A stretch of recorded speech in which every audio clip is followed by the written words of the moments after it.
सभी विद्यार्थियों को नमस्कार। एक बार फिर आपका स्वागत है Bhagirath sir maths YouTube channel पर। अपने क्षेत्रफल टॉपिक पढ़ रहे थे, जिसमें नेक्स्ट अपने त्रिज्यखंड और वर्तखंड पढ़ लिया था। ठीक है, नेक्स्ट अपने पढ़ते हैं। देखो, अगर 4 वर्त हो और एक दूसरे को टच करते हो, 4 वर्त हो और सेम त्रिज्या के हो, 4 वर्त हो और सेम त्रिज्या के हो, जैसे इसकी त्रिज्या r, सेम त्रिज्या r, यहाँ भी त्रिज्या r, 4 वर्त है देखो, और चारों की त्रिज्या है वो बराबर है, चारों की जो त्रिज्या है वो बराबर है। और अपने को ये छायांकित भाग का क्षेत्रफल ज्ञात करना हो, ये बीच में जो घिरा हुआ क्षेत्र है ये ज्ञात करना हो, तो कैसे ज्ञात करते हैं सुनिए। अपने को पता है ये 4 वर्त है और चारों की त्रिज्या सेम है, चारों की त्रिज्या क्या है, सेम है। समझ गए। अब इनसे ये क्या बन रहा है भाई, वर्ग बन रहा है। इनसे क्या बन रहा है, वर्ग बन रहा है। देखो, वर्ग का क्षेत्रफल, वर्ग के क्षेत्रफल में से 4 त्रिज्यखंड घटा दें, 4 त्रिज्यखंड का क्षेत्रफल घटा दें, वर्ग के क्षेत्रफल में से 4 त्रिज्यखंड के क्षेत्रफल घटा दें। क्योंकि ये देखो, ये चारों त्रिज्यखंड है ना, ये वाले, एक तो ये, दूसरा ये, तीसरा ये, चौथा ये 4 त्रिज्यखंड घटा दें। वर्ग का क्षेत्रफल आपको पता है, फॉर्मूला होता है भुजा की स्क्वायर -4 गुणा त्रिज्यखंड का क्षेत्रफल पाई r स्क्वायर थीटा बटे 360। आप बताइए, यहाँ वर्ग की भुजा है वो किसके बराबर है, 2r के बराबर है। समझ गए, वर्ग की भुजा है वो किसके बराबर है, 2r के। तो यहाँ 2r की स्क्वायर -4 गुणा पाई r स्क्वायर, थीटा देखो ये वर्ग हो गया, तो आपको पता है यहाँ तो 90 डिग्री का एंगल बनेगा, यहाँ भी 90 डिग्री का एंगल बनेगा, यहाँ भी 90 डिग्री का एंगल, और यहाँ भी 90 डिग्री का। कहने का मतलब चारों त्रिज्यखंड में कोण 90 डिग्री है, बटे 360, 90 से कट गया 4 पे, 4 से ही 4, 2 की square 4r square minus pi r square, r square common ले लिया तो क्या बचा, 4 माइनस पाई। देखो ये फॉर्मूला है, ये अपने को प्राप्त हो गया। आप बताओ, ये पाई r स्क्वायर है तो ये एक वर्त का क्षेत्रफल है ना, तो आप 4 त्रिज्यखंड की जगह आप एक वर्त का क्षेत्रफल भी लिख सकते हो। क्योंकि वैसे भी आपको पता है 90 डिग्री इंटू 4 360 डिग्री, और 360 डिग्री से एक वर्त बनता है।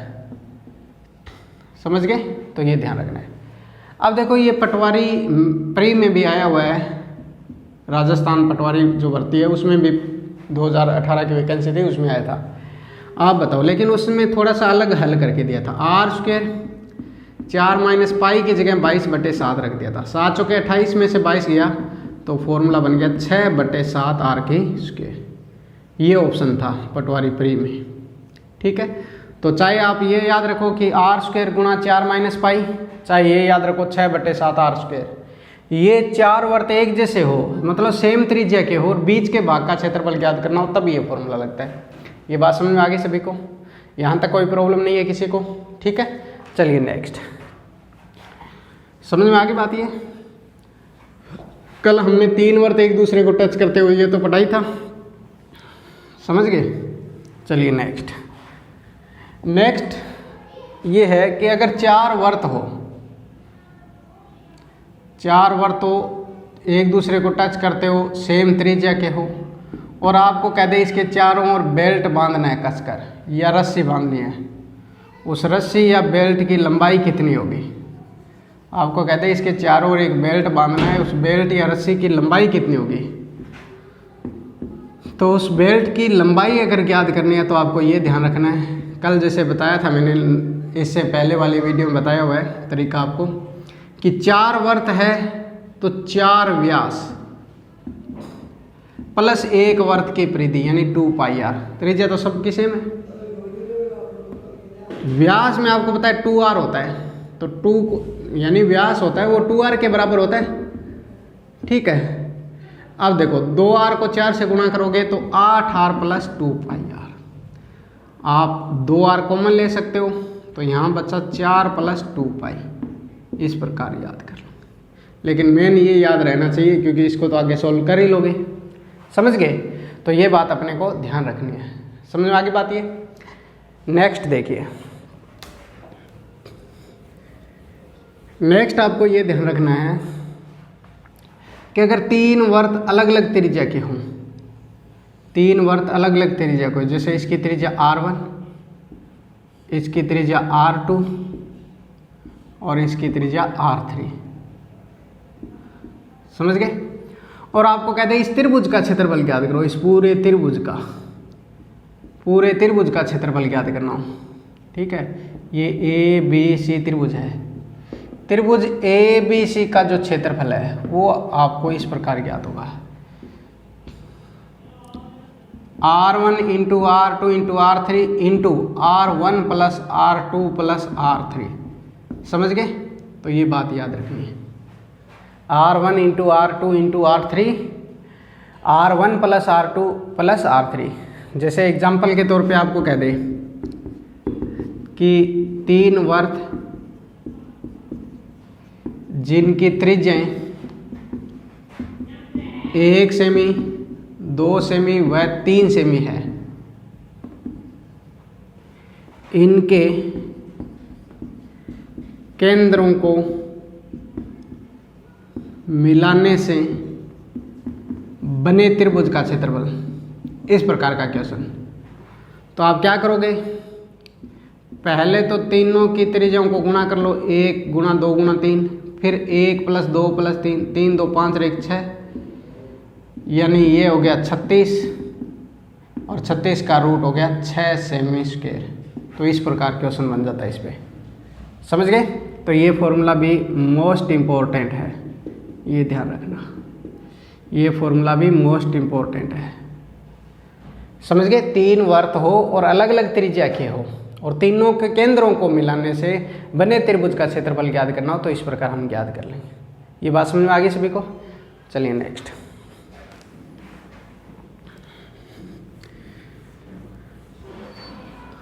नेक्स्ट देखिए, अगर अपने पास जैसे अर्धवर्त है, ये अर्धवर्त है, अर्धवर्त में सबसे बड़े त्रिभुज का जो क्षेत्रफल होता है, अर्धवर्त में बने सबसे बड़े त्रिभुज का क्षेत्रफल, अर्धवर्त में बने सबसे बड़े त्रिभुज का जो क्षेत्रफल होता है वो R स्क्वायर के बराबर होता है। क्या होता है? R स्क्वायर के बराबर। जैसे देखो, इसकी त्रिज्या R है, ये त्रिज्या R और ये त्रिज्या R। अब इस त्रिभुज का क्षेत्रफल ज्ञात करेंगे तो 1/2 आधार गुणा ऊंचाई, 1/2 आधार तो R और R कितना हो गया? 2R इंटू ऊंचाई भी R, 2 से 2 कट गया तो ये R स्क्वायर हो गया।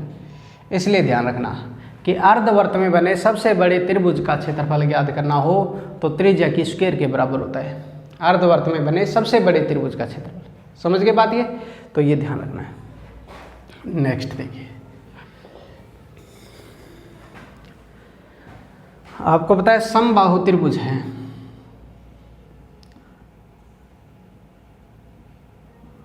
इसके अंदर वर्त बनाओ और एक समबाहु त्रिभुज जिसके बाह्य वर्त बनाओ। तो समबाहु त्रिभुज के अंतःवर्त की त्रिज्या का वो जो फॉर्मूला होता है, समबाहु त्रिभुज के अंतःवर्त की त्रिज्या का फॉर्मूला होता है वो भुजा बटे 2√3 होता है, भुजा बटे 2√3 होता है। और परिवर्त की यानी बाह्यवर्त की त्रिज्या होती है, बाह्यवर्त की त्रिज्या होती है वो भुजा बटे √3 होता है। ये ध्यान रखना, समबाहु त्रिभुज,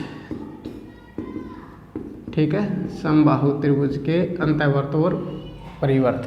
वैसे मैंने त्रिभुज में ये बता दिया था आपको, ठीक है। इसी प्रकार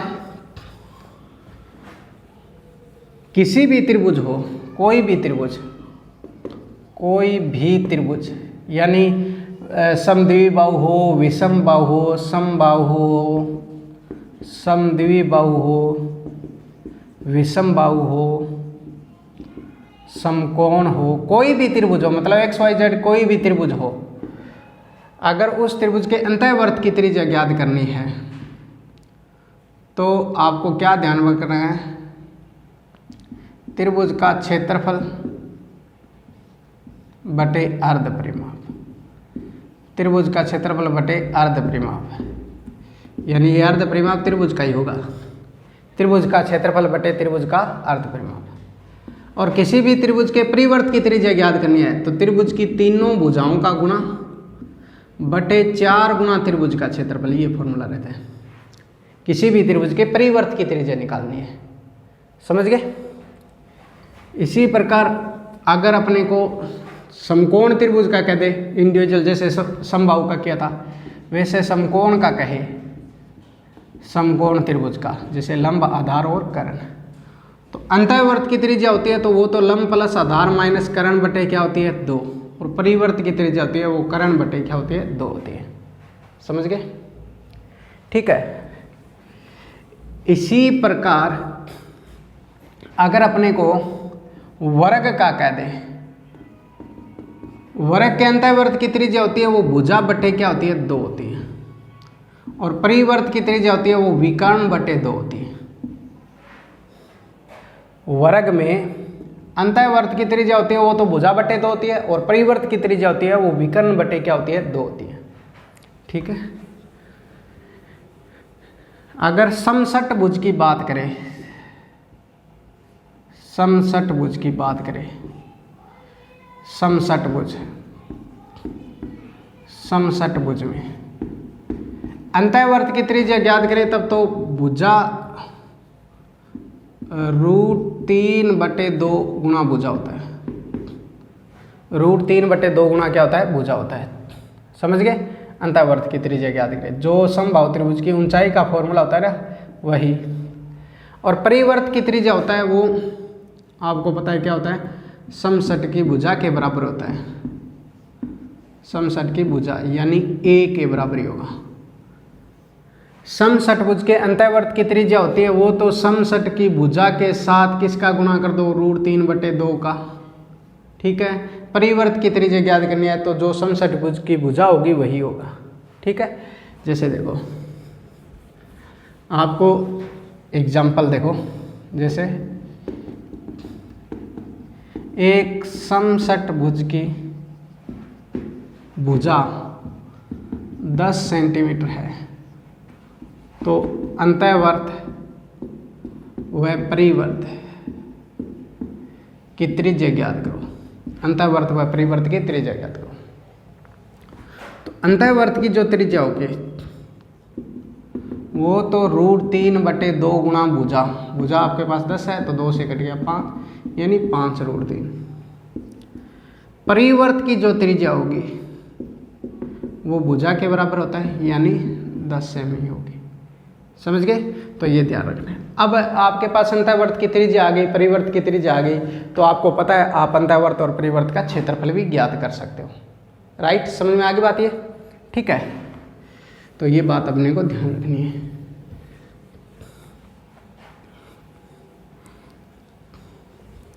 समझ गई बात ये। अब देखो अगर अर्धवर्त में कहीं भी कोई त्रिभुज बनाओ तो सबसे बड़ी भुजा वो तो आपको पता है अर्धवर्त में बना कोण, अर्धवर्त में बना कोण सदैव समकोण होता है, सदैव समकोण होता है, ये तो पता है। अर्धवर्त में बना कोण सदैव समकोण होता है तो यहाँ तो 90 डिग्री होगा। कहीं भी बना हो, चाहे अर्धवर्त में त्रिभुज बनाए तो अर्धवर्त में जो कोण बनेगा वो समकोण ही बनेगा, ठीक है। सबसे बड़ी भुजा तो इसका व्यास होगी, त्रिभुज की जो सबसे बड़ी भुजा वो व्यास होगी, अन्य दोनों भुजाएं छोटी भुजाएं हैं। अब बात यह है कि अर्धवर्त में कोई त्रिभुज बनाओ और छोटी भुजाओं को व्यास मानकर उस पे और अर्धवर्त बना दे, छोटी भुजाओं को व्यास मानकर उस पे और अर्धवर्त बना दे, ठीक है, उस पर और अर्धवर्त बना। तो ये मूल अर्धवर्त था, ये तो ये था। इसके बाहर जितना नए अर्धवर्त का क्षेत्रफल बचता है ना, ये वाला, ये क्षेत्र है, यानी यहाँ जो छायांकित भाग का क्षेत्रफल है, यहाँ जो छायांकित भाग का क्षेत्रफल है वो त्रिभुज के क्षेत्रफल के बराबर है, त्रिभुज के क्षेत्रफल के बराबर है।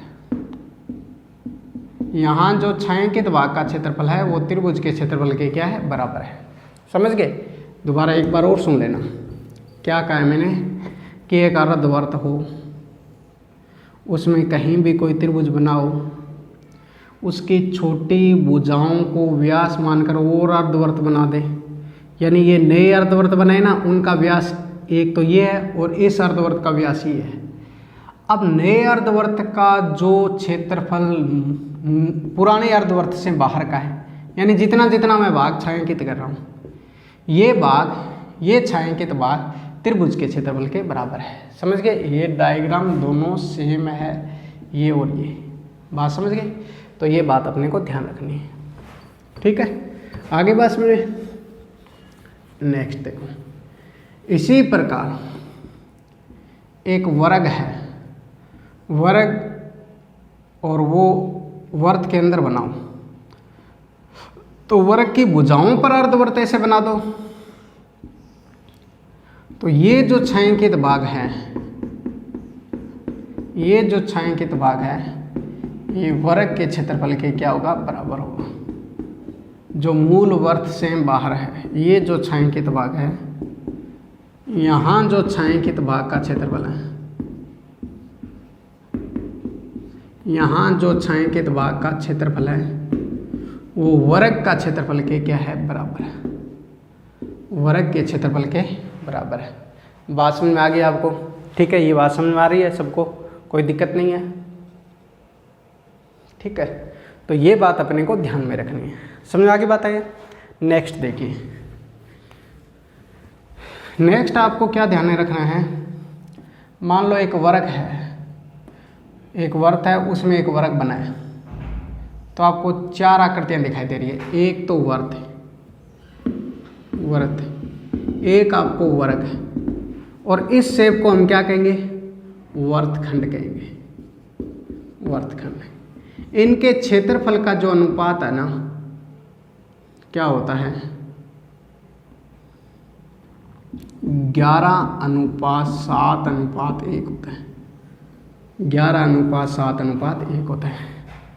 चाहे आप ऐसे याद रख लो कि वर्तखंड, वर्ग और वर्त, वर्तखंड का एक भाग होता है सबका, एक एक, वर्ग का 7 होता है, और टोटल ये वर्त का 11 हो गया, ये ध्यान रखना।